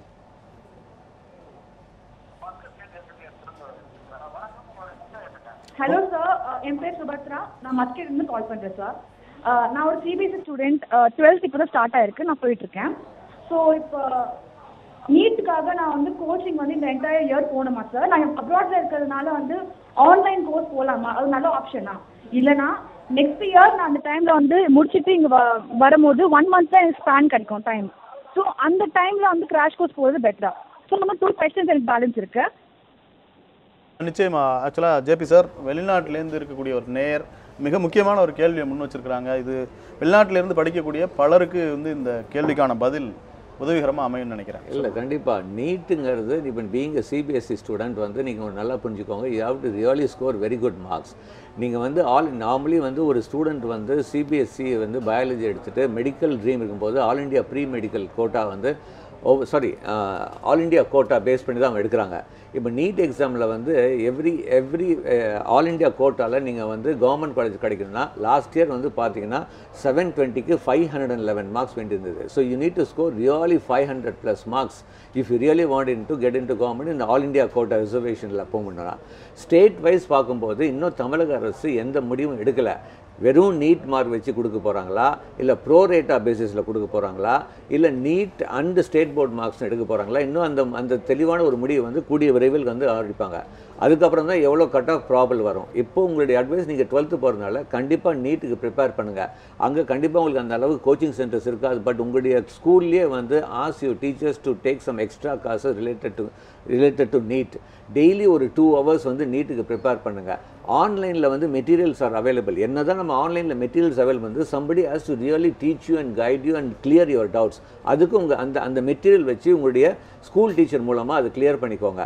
அதுக்கப்புறம் நீங்கள் வந்து 1 month கிராஷ் கோர்ஸ் எடுங்க, தப்பு கிடையாது. But you have to take online materials, coaching support and plus உங்கள் டீச்சர்ஸ் சப்போர்ட் கண்டிப்பாக தேவை. ஸோ அது தகுந்த மாதிரி உங்களுடைய டைம் ஷெட்யூலை பிளான் பண்ணிவிட்டு ப்ரிப்பேர் பண்ணுங்கள். ஈக்குவல் இம்பார்ட்டன்ஸ் வந்து கொடுங்க, நீட்டுக்கும் கொடுங்க, போர்டு எக்ஸாமுக்கும் கொடுங்க. பிகாஸ் ஒன்லி நீட்டை பேஸ் பண்ணி நம்ம வந்து இது பண்ண முடியாது கெரியரை. இல்லை நான் வந்து ஐ எம் வெரி டார்கெட்டட், எனக்கு வந்து இப்போ வந்து போர்டு எக்ஸாம் நான் 70 மார்க் வேணாலும் பரவாயில்ல, மை டார்கெட் இஸ் நீட் அப்படின்னா நீட்டுக்கு ஃபுல் டைமாக ப்ரிப்பேர் பண்ணுங்கள். சப்போஸ் கிடைக்கலனா கூட நெக்ஸ்ட் இயர் இந்தியாவுக்கு வந்து 1 full year. ஏன்னா இந்த வருஷம் நீங்கள் பார்த்தீங்கன்னா தமிழ்நாட்டிலே more than 3000 students who finished NEET previous years are preparing full time NEET. So இந்த மாதிரி இருக்கும்போது நீங்களும் வந்து அடுத்த வருஷம் வந்து போட்டிடலாம், தப்பு கிடையாது. ப்ரிப்பேர் பண்ணி அதுக்கு அடுத்த வருஷம் நீங்கள் வந்து கண்டிப்பாக நீட்டுக்கு போட்டிடலாம். ஸோ அவங்களுக்கான விளக்கம் மட்டும் இல்லை, வெளிநாட்டிலேருந்து படிக்கக்கூடிய பலருக்கான ஒரு விளக்கமாகவும் இந்த பதில் அமைஞ்சிருக்கும். அடுத்தபடியாக வெங்கடேஷ், சாஃப்ட் ஸ்கில்ஸை பற்றி நம்ம டீட்டெயிலாக பேசிகிட்டு இருக்கோம். சாஃப்ட் ஸ்கில்ஸ் அப்படிங்கிறத கற்றுக்கிறதுக்கு எதையாவது ஒரு பயிற்சி மையத்தை மட்டுமே நாட வேண்டிய அவசியம் இருக்குதா? வீட்டிலேருந்து நான் வந்து பயிற்சி பண்ணி சில விஷயங்களை மாற்றிக்க முடியுமா? பாசிபிளுங்க. அதாவது சார் சொன்ன மாதிரி, ஜேபி சார் சொன்ன மாதிரி ஆன்லைனில் உங்களுக்கு வந்து எல்லாமே அவைலபிள். நெட்டில் இன்றைக்கி போய் கூகுள் பண்ணி பார்த்தீங்கன்னா சாஃப்ட் ஸ்கில் என்னென்னலாம் பண்ணணும், எப்படியெல்லாம் பண்ணணுங்கிறது வீடியோ மூலியமாகவே எக்ஸ்பிளைன் பண்ணுறதுக்கு இருக்குது. பட் ஈவன் இப்போ நாங்களே காலேஜில் போய் பண்ணால் கூட ஸ்டூடெண்ட்ஸுக்கு இன்ட்ரெஸ்ட் க்ரியேட் ஆகிறதுங்கிறது ரொம்ப கஷ்டம். பிகாஸ் எஜுகேஷனில் வந்து இதையும் ஒரு எஜுகேஷன் மாதிரி அவங்க பார்த்துடக்கூடாதனால சக்ஸஸ்ஃபுல் என்டர்ப்ரனர்ஸை நிறைய கூப்பிட்டு போகிறோம், இதையே மோட்டிவேட் பண்ணுறதுக்கு. அப்படி இருக்கும் காலகட்டத்தில் காலேஜுக்கு வந்து படிக்கிறவங்களுக்கே இன்ட்ரெஸ்ட் கம்மியாகும் over a period of time. அப்படி இருக்கும்போது ஆன்லைன்லேயோ இல்லை வெளியே இருந்து படிக்கிறதோ கஷ்டம். பட் என்னன்னா ஸ்பெஷல் அட்டென்ஷன் கொடுக்க முடியும். நான் சொன்ன மாதிரி இப்போ மாணவர்களுக்கு வந்து தனிப்பட்ட முறையில் நான் படிக்கணும்னு ஆசைப்பட்றாங்கன்னா இதே டீச்சர்ஸ் அவங்களுக்கு போய் கோச் பண்ணுறாங்க. இப்போ இங்கிலீஷ்லேயே பார்த்தீங்கன்னா ஸ்போக்கன் இங்கிலீஷ்க்கான இது வந்து நிறைய பேருக்கு வந்து படிக்க முடியாது. அப்படிங்கும்போது இந்த டீச்சர்ஸை வந்து நாங்கள் ஸ்பெசிஃபிக்காக அனுப்புகிறோம் சில இடத்துக்கு, அவங்க போய் கோச் பண்ணுறாங்க. இதே கரிக்குலமாக வீட்டில் போய் எடுத்துகிட்டு வருவாங்க. அது ரொம்ப ரேருங்க. பட் அது இன்ட்ரெஸ்ட் இருக்காது உங்களுக்கு. ஸ்டூடெண்ட்ஸோடு சேர்ந்து படிக்கும்போது இருக்க இன்ட்ரெஸ்ட் மாதிரி இண்டிவிஜுவலாக இந்த மாதிரி சாஃப்ட் ஸ்கில்லுக்கு இன்ட்ரெஸ்ட் இருக்காது. ஓகே, நிச்சயமாக இது கவனத்தில் கொள்ள வேண்டிய ஒரு முக்கியமான விஷயத்தை சொல்லியிருக்கீங்க. அடுத்தபடியாக மதுரையிலேருந்து மதுபாலா இணைஞ்சிருக்கிறாங்க. வணக்கம் மதுபாலா, உங்களோட சந்தேகம் என்ன? சார், இன்டெகிரேட்டட் கெமிக்கல் இன்ஜினியரிங் எடுக்கலாமா சார்? ஓகே, இன்டெகிரேட்டடாக கெமிக்கல் இன்ஜினியரிங் கோர்ஸ் எடுக்கலாமா? அதற்கான வாய்ப்புகள் இந்த அளவு? இல்லை, integrated program, MTech integrated chemical engineering program நீங்கள் கேட்குறீங்க. பட் நான் வந்து எப்போவுமே வந்து கோ ஸ்டெப் பை ஸ்டெப் 10+2+4+2 அப்படி போகிறது தான் பெட்டர். இன்டெகிரேட்டட் ப்ரோக்ராம் இருக்கும்போது நான் இப்போ லாஸ்ட்டுக்கு வந்து சொன்னேன், your mostly will not be eligible for teaching job. அதுக்கப்புறம் ஹையர் பண்ணும்போது வந்து you have very limited opportunities.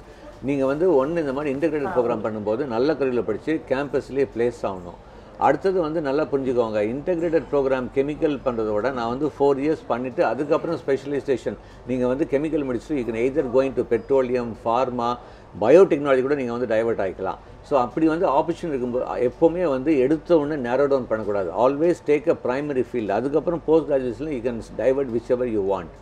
அடுத்தது வந்து கெமிக்கல் நீங்கள் படிக்கும்போது யூ ஷுட் நோ எங்கே அப்படின்னா ஜாப்ஸ் எங்கே, fertiliser company, petroleum, pharma, chemical industries, oil and soap, இந்த மாதிரி ஃபேக்ட்ரிஸ் வந்து மோஸ்ட் ப்ராபப்ளி வந்து இந்தியாவில் எப்படின்னா 2nd, 3rd level டவுனில் இருக்குது. அப்போது உங்களுடைய ஸ்டூடெண்ட், உங்கள் சன்னோ டாக்டரோ வந்து should be mentally prepare to work in 2nd, 3rd level town. இதெல்லாம் மனசில் வச்சுட்டு பண்ணுங்கள். ஆப்பர்ச்சுனிட்டி இருக்குது. So there are some few constraints. இது வந்து மனசில் வச்சுட்டு நீங்கள் தாராளமாக நல்ல கருவியில் எடுங்க. நிச்சயமாக உங்களுக்கான ஆலோசனை கிடைச்சிருக்கும். அடுத்தபடியாக வெங்கடேஷ், சாஃப்ட் ஸ்கில்ஸ் அப்படிங்கிறது யூனிவர்சலாக இந்த பிராந்தியத்திற்கும் வட இந்தியாவுக்கும் ஒரே மாதிரி தானா? இந்த உலகத்தோட எந்த பகுதிக்கு போனாலும் இந்த சாஃப்ட் ஸ்கில்ஸ் ஒரே மாதிரியானதாக இருக்குமா? காமன் தாங்க. அதில் வந்து எந்த மாற்றமும் கிடையாது. கிட்டத்தட்ட எல்லாமே ஒரு 75% காமன் தான். 25% ஏரியா வைஸ் மாறதுக்கு வாய்ப்பு இருக்குது. But between India it is the common one தான். இப்போ இந்த கல்ச்சுரல் ஆஸ்பெக்டில் வந்து சில விஷயங்கள் இருக்குது. இப்போ இந்தியாவில் மட்டுமே இருக்கக்கூடிய பிரத்யேகமான விஷயங்கள், இதெல்லாம் அந்த இன்ட்ரோவர்ட்னஸ் அல்லது ஊரக பகுதியிலேருந்து வரக்கூடிய மாணவர்கள் இருக்கக்கூடிய பிரச்சனை. அதனால் கேட்குறேன், இப்போ இங்கேருந்து சாஃப்ட் ஸ்கில்லை கற்றுக்கிற ஒருத்தர் எந்த நாட்டுக்கு போனாலும் ஷைன் பண்ண முடியுமா? கண்டிப்பாக முடியும். லாங்குவேஜ் ஸ்கில் மட்டும் தான் நீங்கள் மாறுமே தவிர மற்றபடி காமன் லாங்குவேஜ் இதெல்லாம் ஒன்று தான் உங்களுக்கு. Okay, soft skill is common. So உலக அளவில் வந்து இந்த ஸ்கில்ஸ் வந்து ஒன்று தான் அப்படின்னு சொல்லியிருக்கீங்க. அடுத்தபடியாக சென்னையிலேருந்து சுபாஷ் இணைஞ்சிருக்கார். வணக்கம் சுபாஷ், உங்களோட சந்தேகம் என்ன? என்னோட டவுட் வந்து என்னோட daughter BITS Pilani dual degree பண்றாங்க. ஓகே, எம்எஸ்சி கெமிஸ்ட்ரி அண்ட் இ&ஐ. ஓகே, அவங்களுக்கு வந்து கேட் சப்ஜெக்ட் வந்து கெமிஸ்ட்ரி எழுதணுமா இல்ல இ&ஐயா இல்ல 2 சப்ஜெக்டும் எழுதலாமா? 4th year 5th year எப்போ எந்த வருஷம் எழுதணும்? நிச்சயமா. இன்டெகிரேட்டட் ப்ரோக்ராம் பண்ணும்போது only when you complete your final year you can write it. உங்களுடைய ஃபைனல் இல்லை நீங்கள் வந்து கேட் எழுதலாம். கேட் எக்ஸாமில் வந்து you can have options to do வந்து சயின்ஸ் ரிலேட்டட் கேட் அங்கே இப்போ இருக்கும். பட் இருந்தாலும் வந்து பிகாஸ் நீங்கள் கேட்டில் வந்து பார்த்தீங்கன்னா MSc is the qualification for science group. So automatically நீங்கள் வந்து அதில் வந்து வைப்பட் ஆகிறீங்க. ஸோ நீங்கள் வந்து எலக்ட்ரானிக்ஸ் இன்ஸ்ட்ருமெண்டேஷன் எழுதுறது தான் பெட்டர். ஏன்னா இப்போ வந்து நார்மலி வந்து அதனால தான் நாங்கள் இன்டெகிரேட்டட் ப்ரோக்ராம்ஸ் வந்து நாங்கள் இப்போ நிறைய கொஸ்டின் இன்டெகிரேட்டட் ப்ரோக்ராம் வருது. எப்போவுமே வந்து கேட்டுடைய குவாலிஃபிகேஷன் ஆகட்டும், இல்லை அது வந்து மற்ற இதில் பார்க்கும்போது 6 years சேர்க்குறாங்க. 4+2 அதுதான் பிஜியோடைய இது. இன்டெகிரேட் பண்ணும்போது 5 years ஆகிடுது. அப்போ வந்து இட்ஸ் பிகமிங் டிஸ்அட்வான்டேஜ். இப்போ நீங்கள் உங்களுக்கு பொறுத்த வரைக்கும் வந்து நீங்கள் பிட்ஸில் உங்கள் பையன் இன்டெகிரேட்டட் ப்ரோக்ராம் பண்ணதுனால my advice only to take gate exam. கண்டிப்பாக கேட் எக்ஸாம் எழுதணும். பிகாஸ் நீங்கள் பப்ளிக் செக்டர் கம்பெனியில் வேணும்னா கேட் எக்ஸாம் தேவைப்படுது. But let him right electronics instrumentation, அதுதான் பெட்டர். ஸோ அவங்களுக்கான ஆலோசனை கிடைச்சிருக்கும். அடுத்தபடியாக சாஃப்ட் ஸ்கில்ஸில் இப்போ பல்வேறு திறன்கள் இந்த இதெல்லாம் பார்த்தீங்க. இதில் என்னென்னா அசர்ட்டிவ்னஸ் அப்படின்னு ஒரு டேர்ம் யூஸ் ஆகுது. என்னென்னா நிறைய பேர் திறமைசாலிகள், கடுமையாக உழைக்கக்கூடியவங்க, ஆனால் அவங்களால அவங்க ப்ரொடக்டிவாக இருப்பாங்களான்னா அந்த ப்ராடக்ட் அப்படின்னு வரும்போது அந்த இடத்துல வேல்யூ இல்லாமல் போகிற அந்த தன்மைக்கு பேர் அசர்ட்டிவ்னஸ் லேக்கிங்னு சொல்லுவாங்க. இந்த அசர்ட்டிவ்னஸை இன்க்ரீஸ் பண்ணுறதுக்கு எந்த மாதிரியான பயிற்சிகள் கொடுக்குறீங்க? அசர்ட்டிவ்னஸ்க்கு வந்து நம்ம தியரிட்டிக்கலாக நிறைய விஷயங்கள் சொல்லிக் கொடுக்கணும். Unless if it is practical, அவன் வந்து ரியல் லைஃப்பில் வந்து அதை கார்ப்பரேட்டில் போய் பண்ணும்போது தான் வந்து அவன் ரியலாக தெரிஞ்சுக்க முடியும். ஆக்சுவலாக தியரிட்டிக்கலாக நிறைய விஷயங்கள் அவங்களுக்கு சொல்லித்தரோம். ஒரு ப்ராடக்ட் எக்ஸ்ப்ளனேஷன் வச்சுக்கலாம். நீங்கள் சொல்கிற மாதிரி வந்து ப்ரெசன்டேஷனில் தான் அது கொண்டு வர முடியும். ஆக்சுவலாக நல்லா அதுக்கான திறமையான ஆட்கள் வந்து நம்ம கார்ப்பரேட்லேருந்து கூட்டிகிட்டு போயிட்டு இப்படியெல்லாம் பண்ணணும் அப்படிங்கிற ஒரு பேசிக்கான அவுட் ஸ்ட்ரக்சர் கொடுத்துட்றோம். பட் ஸ்டூடெண்ட்ஸுக்கு அது ரொம்ப முக்கியம். என்னன்னு பார்த்தீங்கன்னா வந்து comes to the corporate life, அங்கே தான் ரியலாக அவனால் தெரிஞ்சுக்க முடியுங்க. ஆக்சுவலாக இப்போது தனிப்பட்ட முறையிலே வீட்டில் இந்த போட்டித் தேர்வுகளுக்கெல்லாம் பார்த்தீங்கன்னா வீட்டிலே இருந்தபடி நெட்டில் பார்த்தோ அந்த மாதிரி பயிற்சி பண்ணுறது மாதிரி சாஃப்ட் ஸ்கில்ஸ் வீட்டிலேருந்து பண்ணுறது ஏற்கனவே நீங்கள் வந்து அட்வைசபிள் இல்லைன்னு சொன்னீங்க. அதுக்கான சாத்தியமே இல்லையா? சாத்தியம் இல்லைன்னு கண்டிப்பாக இருக்குது. இப்போ வந்து ஒரு வீடியோ இன்றைக்கி எல்லாத்துக்கும் வீடியோ வந்துருச்சு. நீங்கள் வந்து அந்த வீடியோ ப்ளே பண்ணி பார்த்துட்டு ஒருத்தர்னால தனிப்பட்ட முறையில் சில பேருக்கு வந்து செல்ஃப் லேர்னிங் ரொம்ப பிடிக்கும். பார்த்தீங்கன்னா ஸ்டூடெண்ட்ஸுக்கே வந்து ஒரு எக்ஸ்ட்ரா இனிஷியேட்டிவ் எடுக்கிறவங்களுக்கு பார்த்தீங்கன்னா ஆன்லைனில் இதே படிச்சிருவாங்க. சில ஸ்டூடெண்ட்ஸுக்கு வந்து கம்பைண்டாக இருந்தால் தான் முடியும் ஆக்சுவலாக. ஸோ அதை ஒரு 10% ஆஃப் தி ஸ்டூடெண்ட்ஸ் அந்த மாதிரி ஒரு ஆன்லைனில் படித்து வரக்கூடிய சாத்தியமே இல்லைங்கிறது இல்லை. Definitely it is possible. நிச்சயமாக இது இண்டிவிஜுவல் டிபெண்டிங் அப்படின்னு நீங்கள் சொல்லியிருக்கீங்க. தொடர்ச்சியாக நம்ம வந்து வாட்ஸ்அப்பில் வந்திருக்கிற ஒரு கேள்வியை பார்த்துடலாம். Hi sir, I am Shanmuga Priya from Erode. I have completed +2, 12th. I want to know which has good scope, BSc Biochemistry or BE Biomedical Engineering. இப்போ இதில் இது பெட்டர் அது பெட்டர் அப்படின்னு கிடையாது. நீங்கள் வந்து பிஎஸ்சி பயோகெமிஸ்ட்ரி படிச்சுன்னா திரும்பி மேல் படிப்பு படிக்கணும். நான் எப்போவுமே சொல்லுவேன், எந்த ஒரு மருத்துவ சார்ந்த படிப்பு படித்தாலும் மேல் படிப்பு படித்து ஸ்பெஷலைஸ் பண்ணணும். இப்போ நீங்கள் பிஎஸ்சி பயோகெமிஸ்ட்ரி எடுத்திங்கன்னா கண்டிப்பாக எம்எஸ்சி மெடிசினல் கெமிஸ்ட்ரி அப்படின்னு யூனிவர்சிட்டி மெடிக்கல் யூனிவர்சிட்டிஸ் வந்து ஆஃபர் பண்ணுறாங்க. அதுக்கப்புறம் வந்து you have to do specializations. Because இதில் வந்து இது வந்து பெத்தாலஜி ரிலேட்டட் கோர்சஸ்னால உங்களுக்கு வந்து கண்டிப்பாக வந்து ஒரு advance medical lab technology related வந்து நிறைய கற்றுக்கணும். அடுத்தது பயோமெடிக்கல் இன்ஜினியரிங் வந்து மோர் ஆஃப் அன் இன்ஸ்ட்ருமெண்டேஷன், அதுவும் கொஞ்சம் ரிசர்ச் சைட். பயோமெடிக்கல் பண்ணும்போது again preferably prepare to go to US or Germany இந்த மாதிரி மாஸ்டர்ஸ் டிகிரி பயோமெடிக்கல் பண்ணும்போது. ஏன்னா இந்தியாவில் வந்து அது கொஞ்சம் லிமிடெட் ஆப்பர்ச்சுனிட்டிஸ் தான். நீங்கள் வந்து இப்போ பயோமெடிக்கல் கொடுக்குற காலேஜஸில் பார்த்தீங்கன்னா பிளேஸ்மெண்ட்ஸ் பார்த்தீங்கன்னா ஒரு 20% வந்து கோர் கம்பெனியில் போயிருப்பாங்க, ஒரு 30% வந்து ஐடிக்கு போயிடுறாங்க. பயோமெடிக்கல் படிச்சு கூட ஐடிக்கு போகிறாங்க. மீதி வந்து ஒரு 30-40% they mentally prepare to go for higher studies. So நீங்கள் எந்த ப்ராக்கெட்டில் இருக்கணும்னு விரும்புகிறீங்களோ அது தகுந்த மாதிரி உங்களை ப்ரிப்பரேஷன் பண்ணிக்கோங்க. But still I will choose biomedical over BSc biochemistry. நிச்சயமாக சண்முக பிரியாவுக்கு தேவையான ஆலோசனை கிடைச்சிருக்கும்னு நினைக்கிறேன். அடுத்தபடியாக இன்டர்வியூ ஸ்கில்ஸ் அப்படின்ற ஒரு டேர்ம் யூஸ் பண்ணிங்க. இன்டர்வியூ ஸ்கில்ஸ்னால் என்ன, அதில் எதெல்லாம் உள்ளடக்கியது, அதுக்கு எந்த மாதிரியான பயிற்சிகளை நீங்கள் வழங்குறீங்க?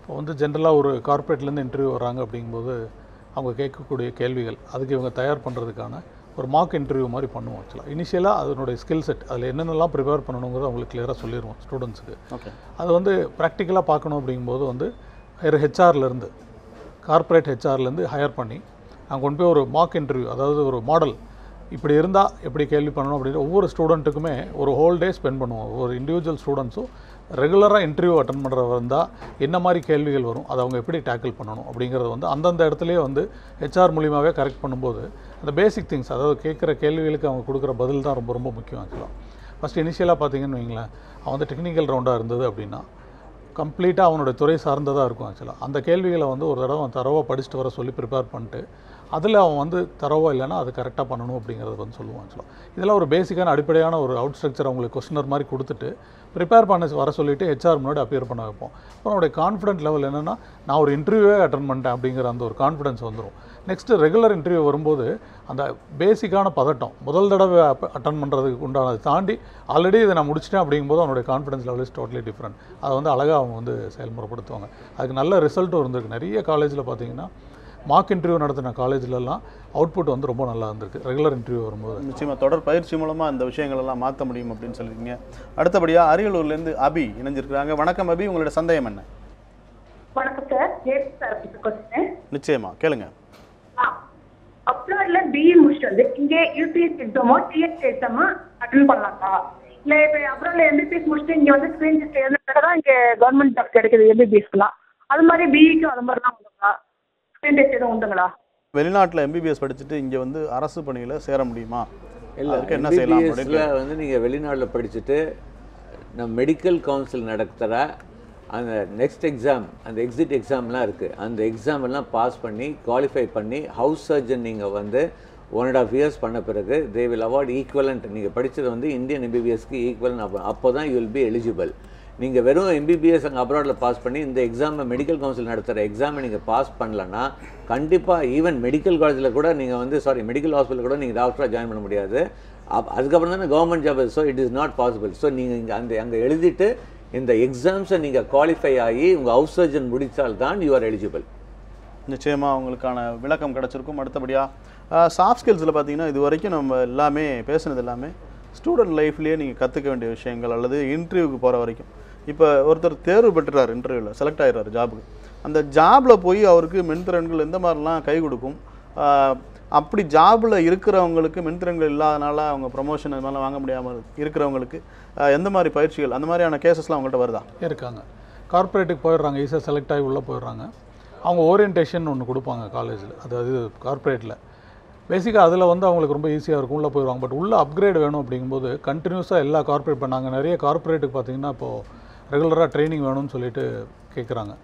உள்ளே வந்ததுக்கப்புறம் கூட அந்த ஒரு இன்டர்பர்சனல் ரிலேஷன்ஷிப்னு சொல்லக்கூடிய, பிகாஸ் இப்போ எந்த ஒரு ஒர்க் எடுத்துகிட்டாலும் ஒரு ஐடி கம்பெனி எடுத்துட்டிங்கன்னா ப்ராஜெக்ட் அப்படிங்கிறது வந்து ஒரு 10 பேர் 20 பேர் சேர்ந்து அவுட்புட் கொடுக்க வேண்டியது. தோஸ் டேஸ் அந்த கோல்டன் டேஸ். அது அப்போ வந்து பார்த்திங்கன்னா எல்லாம் ஓனர் ட்ரிவன் கம்பெனியாக இருந்தப்போ, டைரக்டர்ஸ் ட்ரிவன், ஓனர் ட்ரிவனாக இருந்தப்போ ஒரு இன்ஸ்ட்ரக்ஷன் ஒருத்தர் அதை கம்ப்ளீட் பண்ணி முடிச்சுட்டு போயிடணும், அவ்வளோதான். இப்போ அப்படி இல்லை, 10 பேர் சேர்ந்து ஒரு வேலையை முடித்து அவுட்புட் கொடுக்கணும். இப்போ ஒரு ஃபாரின் கம்பெனியில் இவங்க வந்து இங்கே ஒர்க் பண்ணுறாங்கன்னா, யூஎஸ் பேஸ்ட் கம்பெனியாக ஒர்க் பண்ணுறாங்கன்னா, இவங்க ஒவ்வொருத்தருடைய இண்டிவிஜுவல் ஒர்க்கும் வந்து ரொம்ப இம்பார்ட்டண்ட். ஒரு இன்டர்பர்சனல் ரிலேஷன்ஷிப்ங்கிறது இம்பார்ட்டன்ட். ஸோ அப்போ எல்லா கார்ப்பரேட்லேயுமே ஒரு டைம் மேனேஜ்மெண்ட் எடுத்துட்டிங்கன்னா அதுக்கு எம்ஃபசைஸ் பண்ணுறாங்க.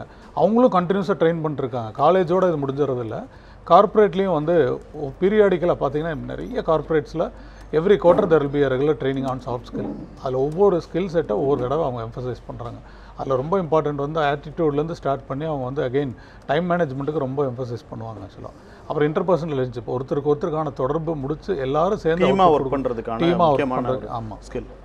நாம் தொடர்ந்து இன்னும் அது சார்ந்து இன்னும் சில கேள்விகள் இருக்குது. அதுக்கு முன்னாடி ராமலிங்கம் திருச்சியிலேருந்து இணைஞ்சிருக்கிறாரு. அவரோட சந்தேகம் என்னன்னு கேட்கலாம். வணக்கம் ராமலிங்கம், உங்களுடைய சந்தேகம் என்ன? சார் வணக்கம் சார், திருச்சியிலேருந்து ராமலிங்கம் பேசுகிறேன் சார். சொல்லுங்கள் சார். பையன் வந்து பிஇ மெக்கானிக்கல் முடிச்சிருக்கான் சார். ஹலோ சொல்லுங்கள். ஹலோ சொல்லுங்கள் சார். மெக்கானிக்கல் முடிச்சுட்டு இப்போ ஜாப் 1 year கிடைக்கல சார். அதனால நாங்கள் எம்பிஏ படிக்க வைக்கலான்னு இருக்கோம் சார். ஓகே. எம்பிஏல என்ன கோர்ஸ் எடுத்தால் வேலை வாய்ப்பு அதிகமாக இருக்குது சார்? ஓகே. இளநிலை இன்ஜினியரிங்கில் மெக்கானிக்கல் படித்து வேலை கிடைக்கல, எம்சிஏ படிக்க வைக்கலாமா அல்லது வேற என்ன பண்ணலாம் அப்படின்னு கேட்குறாரு. இல்லை, நீங்கள் வந்து எம்சிங்கிறது ஒரு கம்ப்யூட்டர் ஓரியன்ட் நீங்கள் கேட்குறீங்க. எம்சிஏ வந்து நார்மலி இந்த பிஎஸ்சி இந்த மாதிரி படித்தவங்களுக்கு தான் வந்து நாங்கள் MCA though you might be eligible. But நான் என்ன தெரியுமா சொல்கிறேன், அவர் வந்து ஒரு மெக்கானிக்கல் படிச்சுட்டு ஐடி லைனில் வரணும் அப்படின்னா ட்ரிபிள் ஐடி அப்படின்னு எல்லா இடத்துலையுமே இருக்குது. நீங்கள் வந்து பார்த்தீங்கன்னா பெங்களூரில் இருக்குது, இதில் ட்ரிவாண்டத்தில் இருக்குது, குவாலியரில் இருக்குது, இந்த மாதிரி ரைப்பூரில் இருக்குது. அவங்க வந்து பிஜி கோர்சஸ் ஆஃபர் பண்ணுறாங்க. இப்போ IIIT ஹைதராபாத் இருக்குது, PG course post graduation information technology. இதுக்கு எலிஜிபிலிட்டி யாருன்னு பார்த்தீங்கன்னா எனி இன்ஜினியரிங் கிராஜுவேட். அந்த எக்ஸாம் எடுத்துகிட்டு ப்ரொஃபஷனலாகவே அவன் வந்து எம்டெக் இன் ஐடி பண்ணுறது பெட்டர் ராதர் தென் எம்சிஏ. ஏன்னா எம்சிஏ வந்து பார்க்கும்போது ஈக்குவலன் டு பிஇ தான். ஆல்ரெடி அவர் பிஇ முடிச்சுட்டாரு. ஒரு BE computer science, BTech IT, ஒரு எம்சிஏ இருக்கிறான்னா அது வந்து ரெண்டு ஈக்குவலாக தான் ட்ரீட் பண்ணுறாங்க. ஸோ அப்படி இருக்கும்போது அவன் வந்து திரும்பி வந்து ஒரு 2 வருஷம் அவன் படிச்சுட்டு அந்த ஈக்குவலன் கோர்ஸ் படிக்கிறதோட மேல் படிப்பு வந்து எம்டெக் வந்து இந்த IIITயில் they can do IT programs. இது தவிர வந்து அவங்க வந்து கேட் எக்ஸாம் எழுதிட்டு தெர் ஆர் சம் நல்ல கோர்சஸ்லாம் இருக்குது. உதாரணத்துக்கு அண்ணாயூனிவர்சிட்டியில் எம்எஸ்எம் மேனுஃபேக்சரிங் சிஸ்டம் மேனேஜ்மெண்ட்னு ஒரு கோர்ஸ் இருக்குது, அது பண்ணலாம். இல்லை அந்த மாதிரிலாம் வேணாம் சார், இந்த மேல் மெக்கானிக்கல் டெக்னிக்கல் சைடாக வேணாம் அப்படின்னா ஐ வுட் ஸ்டில் ப்ரிஃபர் எம்சிஏவோட I still prefer MBA. First choice வந்து IIIT ஐடி, அது இல்லைன்னா next choice will be MBA. அது ரெண்டு தான் மேஜர் சாய்ஸாக நீங்கள் எடுத்துக்கணும். நிச்சயமாக அவருக்கான ஆலோசனை கிடைச்சிருக்கும். அடுத்தபடியாக சாஃப்ட் ஸ்கில்ஸில் இப்போ கிட்டத்தட்ட என்னென்னா அதை பற்றி ஓரளவுக்கு எல்லாமே பேசிட்டோன்னு நினைக்கிறேன். இன்டர்பர்சனல் ஸ்கில் அப்படின்னு சொல்கிறீங்களே, ஒரு வேலை பார்க்கும்போது அல்லது ஒரு டீம் லீடராக இருக்கும்போது இன்டர்பர்சனல் ஸ்கில் அப்படின்றதோட ரோல் என்ன, இன்டர்பர்சனல் ஸ்கில்லோட ஒருத்தர் இருக்க வேண்டியதோட அவசியம் என்ன? ஒரு இன்ஸ்ட்ரக்ஷன் வந்து ஒரு டீம் லீடர்கிட்ட இருந்து வருது அப்படிங்கும்போது எக்ஸிக்யூஷன் ரொம்ப முக்கியங்க. ஒவ்வொருத்தருக்கும் ஒவ்வொரு வகையான ஒர்க்கை அலோகேட் பண்ணும்போது இவர் முடிச்சு அவர் முடிச்சு ஒவ்வொருத்தருக்கும் ஒவ்வொரு லிங்க் இருக்கும். இப்போ ஒரு வேலையில் பார்த்தீங்க அப்படின்னா எவ்ரிபடி இஸ் இன்டர் கனெக்டட். ஆக்சுவலாக இதில் யாரோ ஒருத்தர் வந்து சரியான ரெஸ்பாண்ட் பண்ண முடியலன்னா கூட அந்த அவுட்புட் நல்லா இருக்காது. So it starts from team leader to the every team member. Every team member is very equally important. அப்போ வந்து அவங்களுக்கான அந்த தொடர்புகள் இவங்க சொல்லி எக்ஸிக்யூட் பண்ணுறதுல ஈகோ லெவல் இருக்கக்கூடாது. உங்களுக்கு நம்ம எல்லோரும் சேர்ந்து தான் இந்த வெற்றியை கொடுக்கணும் அப்படின்னு பார்க்கும்போது எல்லாருடைய தாட் ப்ராசஸ் வந்து ஒரே மாதிரி இருந்ததுன்னா மட்டும்தான் அது வந்து அவுட்புட் நல்லாயிருக்கும். அது டீம் லீடராக இருக்கலாம், டீம் மெம்பராக இருக்கலாம். Overall output should be good. அப்போ அந்த ரிலேஷன்ஷிப்பில் வந்து அவங்களுடைய டே டு டே பிஹேவியர் அது பார்த்திங்கன்னா அது வந்து எந்த இடத்துலையுமே வந்து ஒரு பியாண்ட் லிமிட் போகும்போது அவங்களுக்குள்ளான அந்த ஈகோ லெவல் இருக்கக்கூடாது அப்படிங்கிறதுக்கான ஒரு பேசிக்கான ஒரு இது தாங்க ஆக்சுவலாக. அப்படி பார்க்கும்போது அது ரொம்ப ரொம்ப இம்பார்ட்டண்ட்டாக இருக்குது நான் கார்ப்பரேட் என்விரான்மெண்ட். நிச்சயமாக. ஜெயராமன் அப்படின்ற நேர் அடுத்தபடியாக இணைஞ்சிருக்கிறாரு. வணக்கம் ஜெயராமன், உங்களோட சந்தேகம் என்ன? சார், இந்த சைனால இந்தியன் சிலபஸை MBBS ஃபாலோ பண்றாங்க. அப்படி முடிக்கிறவங்க இங்க இந்த ஹவுஸ் சர்ஜன் அந்த என்ட்ரன்ஸ் டெஸ்ட்லாம் எழுத வேண்டாம்ன்றாங்களே, அப்படி ஏதாவது இருக்குதுங்களா? இப்போ கொஞ்ச நேரத்துக்கு முன்னாடி தான் அந்த கேள்விக்கான பதில் ஜேபி சார் சொன்னார். கண்டிப்பாக கிடையாதுங்க. எந்த வெளிநாட்டில் படித்தாலும் கண்டிப்பாக இங்கே வந்து எக்ஸாம் எழுதி தான் ஆகணும். இந்தியாவில் படிக்காமல் எந்த வெளிநாட்டில் படித்தாலும் மெடிக்கல் கவுன்சில் நடத்துகிற எக்ஸாமில் நீங்கள் குவாலிஃபை ஹவுஸ் சர்ஜன் கம்ப்ளீட் பண்ணி ஆகணும். அதில் மாற்று கருத்தே கிடையாது. ஸோ அவங்களுக்கான ஆலோசனை கிடைச்சிருக்கும். அடுத்தபடியாக நிகழ்ச்சியோட இறுதி பகுதிக்கு வந்துட்டோம். தலைமைத்துவ பண்புகளோட முக்கியத்துவம் என்ன, மேனேஜரியல் ஸ்கில்ஸ் அல்லது லீடர்ஷிப் குவாலிட்டிஸ் அப்படின்னு சொல்கிறதோட இண்டஸ்ட்ரியில் அதோட முக்கியத்துவம் என்ன, எதுக்கு அது பயன்படுது? லீடர்ஷிப் ஸ்கில்ஸ் அப்படிங்கிறது பார்த்திங்கன்னா ஒரு ஸ்டேஜ் வரைக்கும் ஒருத்தர் கார்ப்பரேட்டில் என்டர் ஆகும்போது ஒரு நார்மலாக ஒரு டீம் மெம்பராக இருப்பார். பியாண்ட் தட் வந்து அவர் அந்த கார்ப்பரேட் லேடரில் மேலே போகணும் அப்படிங்கும்போது அந்த தலைமை பண்பு கண்டிப்பாக தேவை. பிகாஸ் அவர் ஒரு டீமை மேனேஜ் பண்ணணும். லீடர்ஷிப் ஸ்கில்ஸ் இன்வால்வ் அதை பார்த்திங்கன்னா இன்ஸ்ட்ரக்ஷன் கொடுத்து வாங்குறதுலேருந்து அவங்களுக்கான அரவணைச்சிட்டு போகிறதுலேருந்து அவங்க ஒவ்வொருத்தரையும் வந்து அவங்க என்ன அந்த அவுட்புட்டை கொண்டு வர்றதுக்கு எல்லா வகையிலையும் வந்து ஒரு டீம் லீடர் வந்து ஒரு டீம் மெம்பராக இருந்தால் தான் அவர் வந்து ஒரு நல்ல லீடராக இருக்க முடியும். யூ கேனாட் பி இன்ஸ்ட்ரக்ஷன் மட்டும் கொடுத்துட்டு எனக்கு இது நடக்கணும்னு சொல்கிறத விட ஒரு டீம் மெம்பராக அவர் இருக்கணும் அப்படின்னா ஃபஸ்ட் டீம்லேருந்து தான் எலிவேட் ஆவார். ஸோ பார்த்திங்கன்னா இப்போ ஜென்ரலாக பார்த்திங்கன்னா எல்லாருமே வந்து MBA அப்படின்னு இந்த டிகிரி முடிச்சதுக்கப்புறம் படிக்கிறாங்க. பார்த்திங்கன்னா அது காரணம் வந்து கார்ப்பரேட் லெவலில் நெக்ஸ்ட் லெவல் போகிறதுக்கு தான். ஒரு டீம் மெம்பர் தான் டீம் லீடராக போகிறாரு. அவருக்கு இந்த குவாலிட்டியும் இருக்கணும், தலைமை பண்பு இருக்கணும். தலைமை பண்புங்கிறது வந்து கண்டிக்க வேண்டிய நேரத்தில் கண்டிச்சுட்டு அரவணைக்க வேண்டிய நேரத்தில் அரவணைச்சிட்டு போகிறது தான் வந்து ஒரு நல்ல தலைமை பண்புக்கானது. ஸோ அவுட்புட் நல்லா இருக்கணும்னா ஒரு டீமில் லீடர்ஷிப் ஸ்கில்ஸ் அப்படிங்கிறது ரொம்ப ரொம்ப இம்பார்ட்டன்ட். ஜெயபிரகாஷ் காந்தி சார், கல்வியை பற்றி தொடர்ச்சியாக நம்ம பேசிகிட்டே இருக்கிறோம். இந்த கேள்விகள் நேரில்டேருந்து வரதில் என்னென்னா, இப்போ சமீப காலத்தில் இன்டர் டிசிப்ளினரி சொல்லக்கூடிய ஒரு துறைக்கு கொஞ்சம் கூட தொடர்பு இல்லாத ஏதோ ஒரு துறையை நோக்கி மேலே ஸ்பெஷலைஸ் ஆகிறது மாதிரியான சேஞ்சிங் பேட்டர்ன் இருக்குது. இதுக்கு காரணம் என்ன? இது வந்து வரவேற்கத்தக்கதா, ஏற்கத்தக்கதா? மாணவர்களுக்கு அது சரியானதா? கிராஸ் மேஜர் வந்து நாங்கள் நார்மலி சஜஸ்ட் பண்ண மாட்டேங்க. ஏன்னா அது வந்து டீச்சிங் லைனில் எலிஜிபிள் கிடையாது சில. பட் வேறு வழி இல்லை. எனக்கு நான் தெரியாமல் எடுத்துட்டேன், நான் நினச்சது ஒன்று, நான் இப்போ படித்தது ஒன்று, நான் வந்து அந்த மாதிரி ஒரு ஃபீலிங் இருந்துச்சுன்னா போஸ்ட் கிராஜுவேஷனில் தே கேன் டெஃபினெட்லி சேஞ்ச். உதாரணத்துக்கு ஒரு பையன் வந்து கம்ப்யூட்டர் சயின்ஸ் படிக்கிறான், எனக்கே தெரிஞ்சு அவன் கடைசியில் வந்து சார் இந்த கோடிங் வந்து it is not my interest it self. அதுக்கப்புறம் வந்து is doing is masters in fashion management. So அந்த மாதிரி சார் எனக்கு முடியல, எனக்கு வந்து அதில் வந்து எனக்கு டோட்டலாகவே அது நான் நினச்சது ஒன்று, நான் படித்தது ஒன்று அப்படின்னு நினைக்கும்போது ஈ கேன் டைவர்ட். ஸோ அந்த மாதிரி இதில் வந்து they can divert. But teaching லைனில் இருக்கிற மைண்ட் செட் இருக்கும்போது கிராஸ் மேஜர் பண்ண வேணாம்னு சொல்வேன். You are ready to go to wide out for corporate அப்படின்னா யூ கேன் ஷிஃப்ட் ஓவர். நிச்சயமாக 2 கல்வி ஆளுமைகளும் கல்வி தொடர்பாகவும் சரி, அதே மாதிரி பர்சனாலிட்டி சார்ந்தும் சாஃப்ட் ஸ்கில்ஸ் சார்ந்தும் பல்வேறு விஷயங்களை சொன்னவங்க 2 பேருக்கும் நியூஸ் 7 தமிழ் சார்பாக மனமார்ந்த நன்றிகள் சார். இன்றைய நிகழ்ச்சி இத்தகைய அளவில் நிறைவேறுகிறது. இந்த நிகழ்ச்சி குறித்த உங்களுடைய கருத்துக்களை feedback@ns7.tv அப்படிங்கிற மின்னஞ்சல் முகவரியில் தெரிவிக்கலாம். உங்களுடைய சந்தேகங்களை வாட்ஸ்அப், ஃபேஸ்புக் வாயிலாக வந்து சந்தேகங்களை கேட்கலாம். இங்கே இருக்கக்கூடிய கல்வியாளர்கள் அதற்கான பதில்களை அளிப்பார்கள். அண்மை செய்திகளை தெரிந்து கொள்ள நீங்கள் நியூஸ் 7 தமிழோடு இணைந்திருங்கள். இது யூரோப் ஸ்டடீஸ் சென்டர் வழங்கும் என்ன படிக்கலாம் எங்கு படிக்கலாம்.